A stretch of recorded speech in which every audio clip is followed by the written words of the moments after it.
Actually, let me make that comment a little bit more honest. Satanic, gay, and paedophiliac is the new call.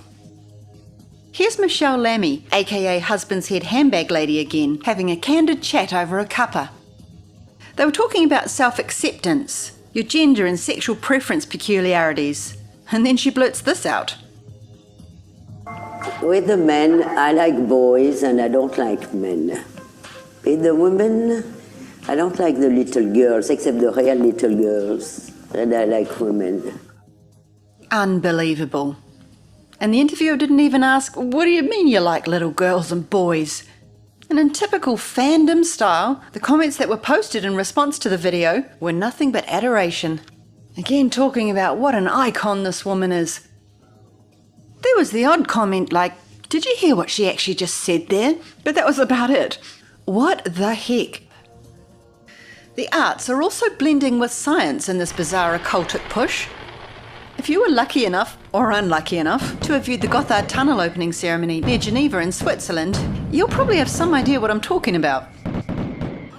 It was held to celebrate the opening of the longest space tunnel in the world, travelling through the Swiss Alps for a stunning 57 kilometres.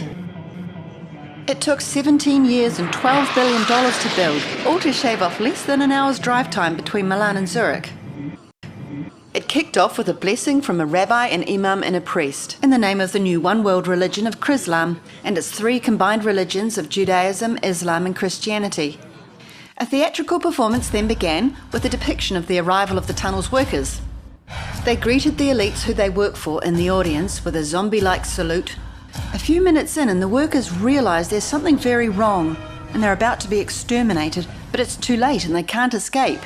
As a result of their tunnelling deep into the earth, a portal has been opened, and now demonic entities are filling our dimension.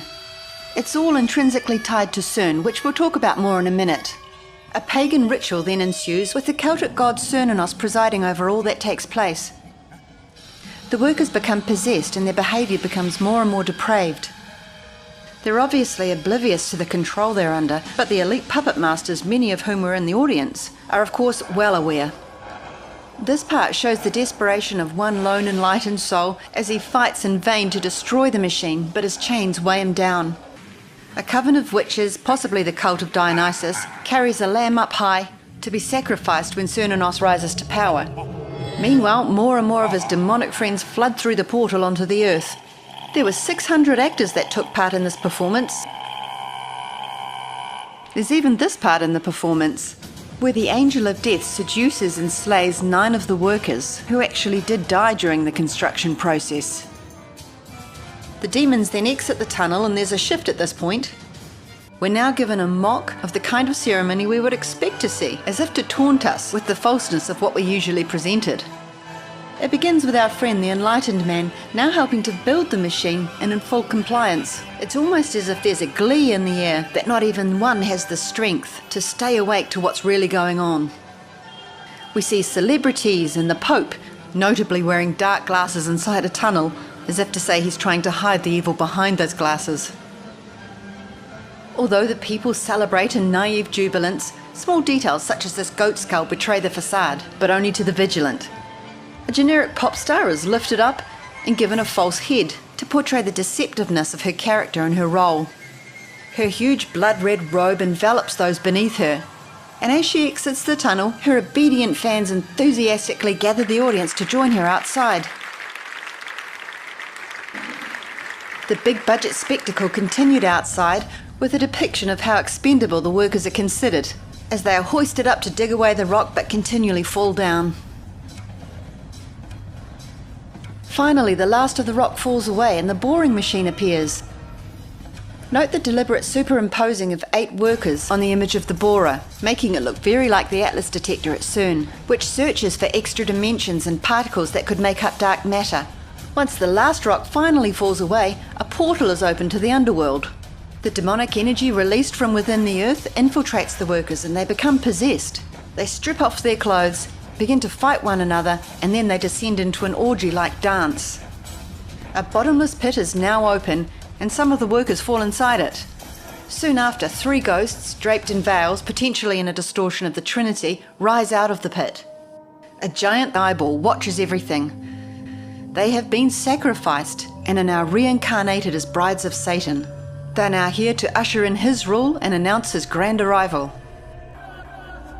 While Islamic whirling dervishes spin, some scarab beetles, which represent reincarnation, fall in front of Cernunnos's face. The skulls on their back, suggesting that these people will be dead even though appearing alive. And we see concentric rings of circling eyes. Some appear sleepy, maybe drugged, some petrified, with the central eye unblinking. This could possibly be in defiance of the vision of Ezekiel, where he saw concentric rings of sparkling eyes. And the vision spoke of the victory belonging to God in the battle in the last days. Cernunnos then brutally rapes a woman as she screams, and she becomes pregnant to him. Then Cernunnos begins to writhe around in pain as his 11 disciples laugh maniacally. He then lies down and dies, in an obvious mimicry of the death of Jesus.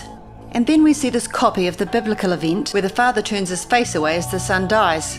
A black mass then takes place in front of an upside-down tree of life. It's the grand inversion, literally on a biblical scale.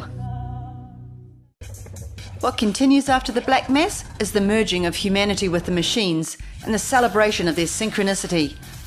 At this point, the father, who's been off stage the whole time, comes onto the stage and removes his son's mask, I guess representing the revealing of the Antichrist, and Cernunnos is resurrected. He gets up, sees the woman who's pregnant with his child, and immediately has sex with another right in front of her. And then the woman who is raped, now wearing a huge blood-red dress, goes into labour and bears the spawn of Satan, to everyone's great jubilation. Interestingly, this Antichrist is portrayed as a harmless-looking girl. The demons then go and mingle with the audience, taunting them and connecting with their reality. A giant clock is moving wildly, as if being controlled by someone who can control time. This is representing Cern's manipulation of time and reality. And as many do believe that Cern are actually striving for, all bow down in reverence and worship. I find it interesting that there are 3 big-headed businessmen bowing too, especially when you consider that World Economic Forum, World Health Organization, World Trade Organization and UNAID all have their headquarters in Geneva. The ceremony was attended by Angela Merkel and several other European prime ministers and chancellors who all seemed to thoroughly appreciate the show. I know when I first watched this, I was like, why? Just why? A tunnel's a feat of engineering and technology and has nothing to do with the occult. But the answers lie with Europe's top nuclear physics research facility, Cern, which is just a couple of hours' drive from the Gotthard tunnel. It's home to a world-class tunnel of its own, the Large Hadron Collider Tunnel, the largest and most powerful particle collider in the world. Cern claims credit for the discovery of the Higgs boson, which they named the God particle. And they lovingly call their collider tunnel a portal to hell, claiming that they're seeking to unlock gateways into alternative dimensions. Sergio Bertolucci, who was the former director of research and scientific computing at Cern, and arguably the world's most knowledgeable particle physicist, was quoted as saying this: "Out of this door might come something, or we might send something through it." Cern is built at the site of the ancient Roman temple of Apollyon, the ancient town itself being named Apolliacum, dedicated to the god Apollo, whose name means destroyer. Apollyon is spoken about in Revelation 9, verses 1 and 2 say, "And to him was given the key of the bottomless pit, and he opened the bottomless pit." And Revelation 9:11 says, "The name of the fallen angel in charge of the abyss was Apollyon, meaning the destroyer." Not surprisingly, this town was known as a gateway to the underworld. But what is surprising is the striking parallels to the usage of the land currently at the very same site. And the fears from many other scientists who do indeed believe that Cern could open up a bottomless pit or a black hole. There's another intriguing aspect in regards to Cern's geographical location. It actually lies at a point of 666 degrees from the sanctuary or most significant temple of Apollo, which is in Delphi, Greece. In geology, to circle the compass once is in reference to earthly dimensions, but to circle it twice is generally in reference to the next dimension. And we find if we circle the compass through to its second rotation, the reading is 666 degrees. And if we were to continue extending that line, The line would also cross the World Trade Center, the Pentagon, and the Georgia Guidestones. It would also directly cross the site of the Bottomless Pit Memorial, which has always seemed like a bit of an abstract choice of memorial, of course to commemorate what happened on 9/11, which again is kind of remarkable when you consider that it is Revelation 9:11 that speaks about the bottomless pit and the destroyer. The Particle Collider Tunnel at Cern is 27 kilometres in circumference, but as big as that is, it's nothing compared to the one they've got planned for the near future, which they tell us is going to be a whopping 100 kilometres in circumference. Cern also has a permanent installation of a statue of Shiva in one of his forms of Nataraja, illuminated to cast its shadow on the building. Interestingly, Shiva's also a god associated with destruction. He's known as the Destroyer of Worlds. Just like the Angel of Death did in the Gotthard tunnel opening ceremony, he performs a dance to hypnotise his subjects. But unfortunately, he has a bit of a tendency to lose the plot and kill his subjects, destroying not only them but also their world. However, he is a great fit in popular culture today, being that he can't decide whether he's a boy or a girl. An unusual video was filmed and spread on the internet a little while ago. A clearly staged human sacrifice ritual, taking place on the grounds of Cern in front of the statue of Shiva. Upon investigation, Cern released a statement saying the video was a prank by some of its scientists. They said they had no idea it was taking place and that it was a big no-no and the scientists would be dealt with. But one can't help but speculate that this video wasn't released by Cern themselves, knowing that if anyone was to cast occultic aspersions towards them, they'd be painted as gullible and conspiratorial in the light of this ludicrous video. It's hard to believe that as heavily guarded as Cern is, and taking place in the main grounds visible from so many offices, that no security guards would have noticed this event, especially considering there were spotlights placed and aimed at the so-called ritual. Either that or the world's top nuclear physics lab also has the world's most useless and inattentive security guards. Unlikely.